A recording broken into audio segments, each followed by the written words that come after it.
कल की सुनवाई के बाद पूरे महाराष्ट्र में एक प्रकार से सन्नाटा छाया हुआ है। पुलिस ने हाथ खड़े कर दिए हैं क्योंकि रेड हैंडेड पुलिस अदालत के सामने पकड़ा गई। बचने का कोई दूर दूर तक रास्ता नहीं। फिर भी अदालत कह रही है कि कोई बात नहीं है, आप अपनी जितनी बात कह सकते हैं कह डालिए और उसके बाद हम आपको सुनेंगे। नीलेश जी आ गए, ज्वाइन कर रहे हैं। अभी नीलेश जी से दोबारा आज हम बातचीत करने वाले हैं क्योंकि कल फर्स्ट हाफ में लगभग आधे घंटे तक हियरिंग हुई, उसको डिस्टर्ब करने की कोशिश हुई। बहुत स्वागत है आपका नीलेश जी, ज्वाइन करिए आप। हाँ, बहुत स्वागत है नीलेश जी। एक तो कल आप बहुत व्यस्त थे, थोड़ा सा हेडरूम ठीक कर लीजिए आप। एक तो व्यस्ती थी अधिक और हमने देखा कि बहुत सारे मीडिया भी इस वक्त आपके साथ खड़ी हुई। अच्छी बात है, कुछ मीडिया वाले आए सामने में, ये बहुत अच्छी बात है। लेकिन जो बहुत सारे मीडिया वाले हैं उनको तो शायद ये पहुंच गया होगा लिफाफा, तो उस वजह से उन्होंने दबाने की कोशिश की। लेकिन अब ये मामला तो दबेगा नहीं। मैंने शुरू में ही कहा था कि किसी के दबाने से नहीं दबेगा, क्योंकि ये मामला इतना स्पष्ट है जिसमें सिर्फ फंसना ही फंसना है। तो अगर मैं ये कहूं नीलेश जी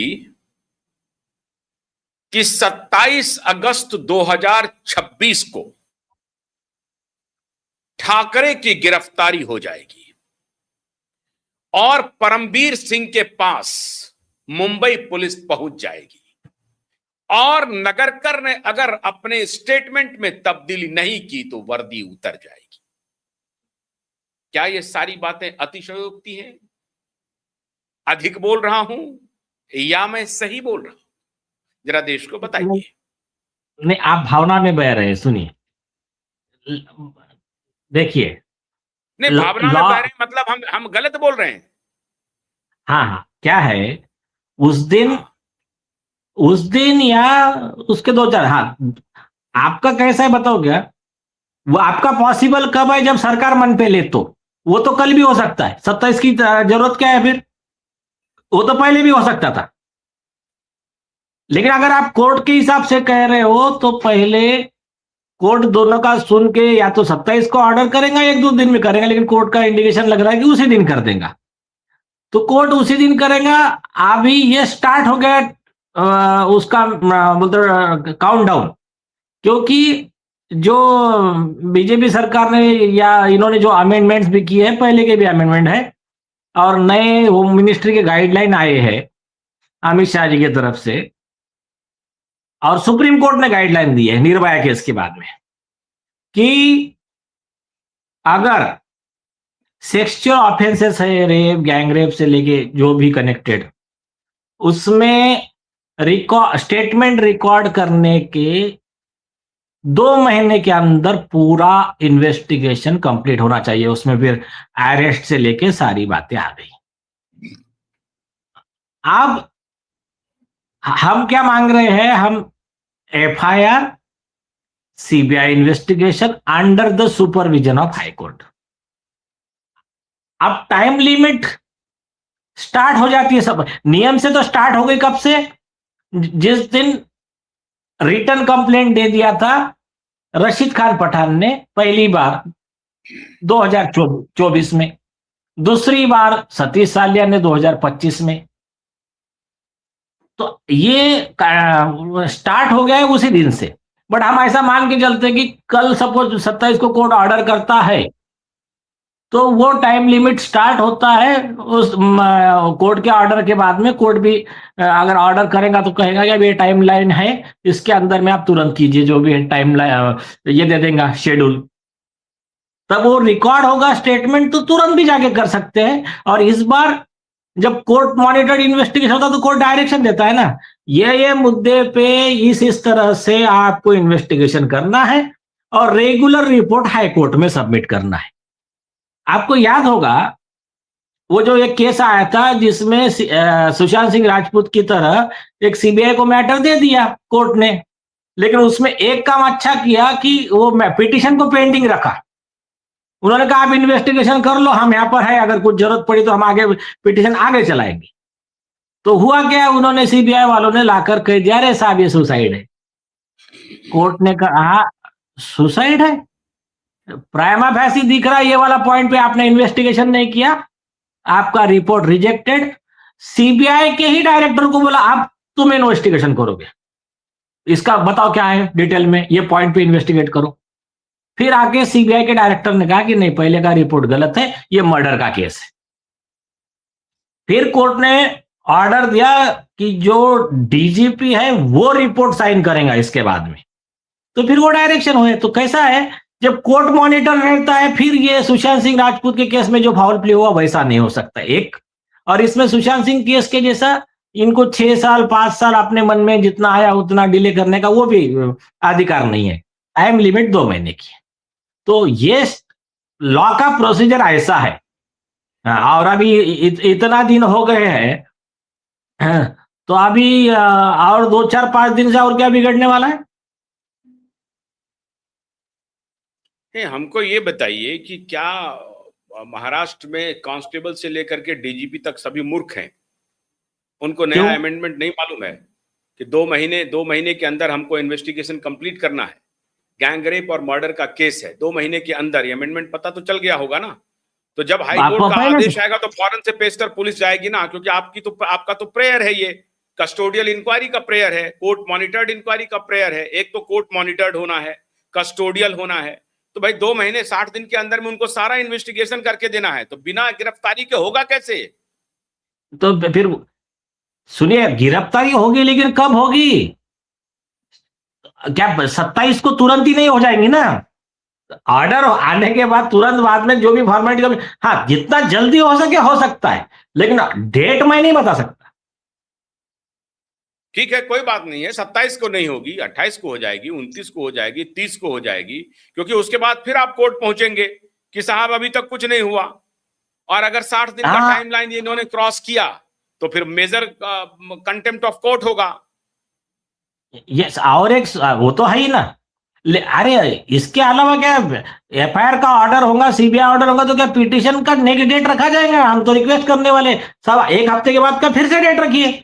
इसका भी 60 दिन का टाइम लाइन है, तो आपको मॉनिटर करना है ये केस लॉ के तहत, तो आप इसको 7 दिन के बाद का डेट दीजिए या 10 दिन के बाद का दीजिए। और अगर ये गलत काम करते हैं तो फिर ठीक से इन्वेस्टिगेशन नहीं करते तो फिर आप फिर से इंस्ट्रक्शन देना आप इनको, क्योंकि मैटर ही वैसा है, तो वो हो सकता है। अब मैं जरा आपसे ये जानना चाहता हूं सर, क्योंकि कल हमारे भी कुछ लोग थे अदालत में, मतलब हमारे रिपोर्टर वगैरह भी मौजूद थे अदालत में, उन्होंने बहुत कुछ देखा और सुना है। मैं आपसे जानना चाहता हूं, अब उन्होंने कहा कि भाई पुलिस वाले आपस में, क्योंकि बड़ी संख्या में कल पुलिस वाले थे और कल तो अनप्रेसिडेंटेड था, इस बार वकील की संख्या बहुत अधिक थी और आपकी टीम के अलावा भी बहुत सारे वकील वहां मौजूद थे इस केस में सुनने के लिए। ये बहुत अद्भुत सपोर्ट करने के लिए आए थे, सारे सपोर्टर्स थे। तो बहुत हमारे जो संवाददाता हैं उन्होंने कहा कि सर ऐसा है कि कल कोर्ट रूम में जितने पुलिस वाले मौजूद थे सबके चेहरे पे, और सब आपस में जब बाहर निकले तो चर्चा कर रहे थे, अरे जान दो ना यार, ये राक्षस को हमें क्या बचाना जो इतना बड़ा क्राइम किया है, कायल हम अपना जिंदगी खराब करें यार।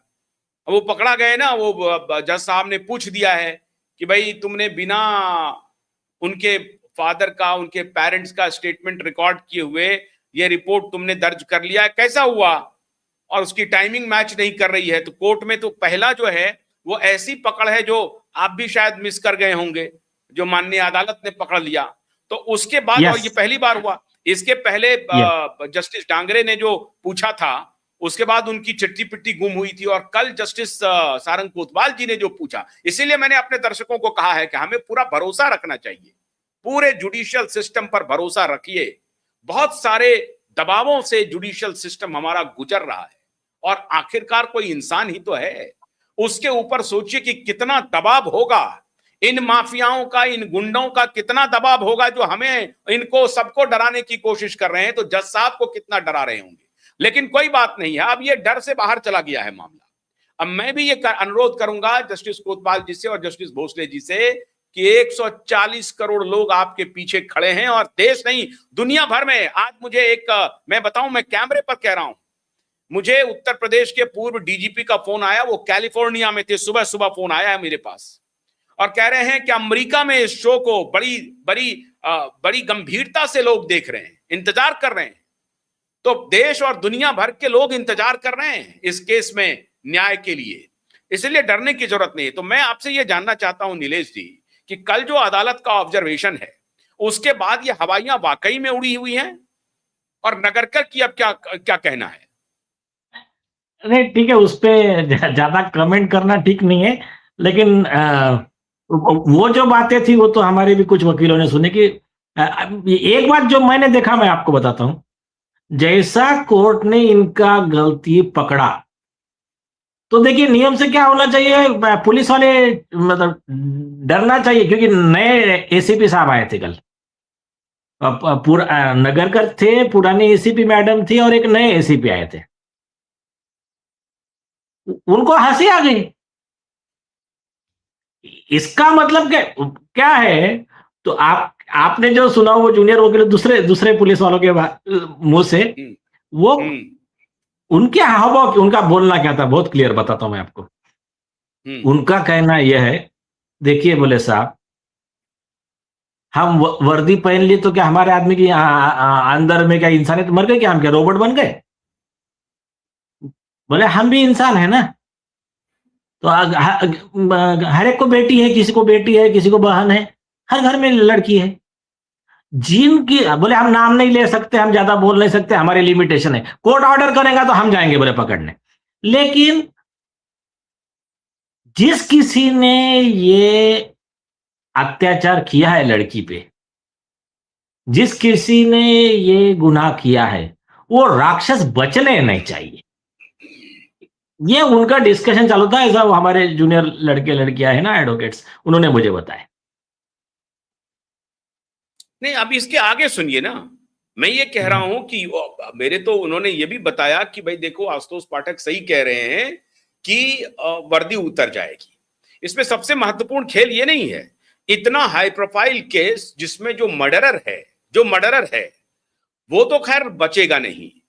सवाल यह है नीलेश जी कि परमवीर सिंह जो कमिश्नर है, उसके देखरेख में सचिन वाजे तो खैर जेल में है, अभी मर्डर केस में ही है। बाकी जो पुलिस वाले ने इसको धोने की कोशिश की, इस मर्डर को छिपाने की कोशिश की, जिस मीडिया वालों ने छिपाने की कोशिश की, जिस मीडिया वालों ने रिपोर्ट बनाए, उसका क्या होगा? यह मामला बहुत टेढ़ा है, बहुत टेढ़ा है, बहुत बड़ा है, टेढ़ा नहीं, बहुत बड़ा है। क्या है, मुझे आज भी याद है दो लोगों के वर्ड्स, एक बिहार के डीजीपी, दूसरे नीतीश राणे जी।